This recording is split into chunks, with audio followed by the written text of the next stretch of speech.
And it is a historic comeback for Donald Trump here in Georgia, flipping the state from blue back to red. And it also marks a dramatic reversal of his 2020 results here. Trump lost the state 4 years ago by the narrowest of margins, less than 12,000 votes, propelling Joe Biden to the White House. This time, a very different story. Mr. Trump carrying Georgia by more than 100,000 votes. We talked with two political experts, one Democrat, one Republican, both regular guests here on the Georgia Vote, about what happened and what it means for their parties.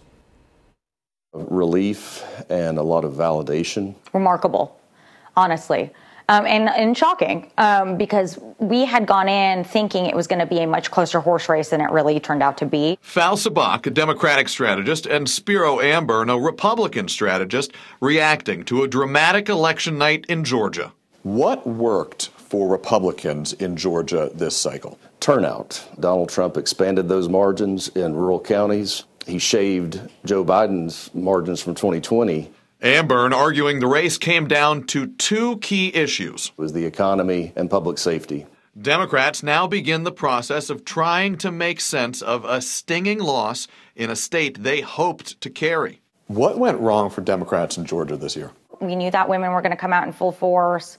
I think just hitting them with just the abortion talking point might have not gotten them to where we needed them to be, which was to vote for us. But Sabak cautions just hours after the race was called, it's still too early to point to one singular tipping point. It's not just one factor is going to get you to 50%. You have to have a bunch of different variables. For Republicans, now their attention turns to Inauguration Day and what happens next. Trump has to govern. I think he has a golden opportunity.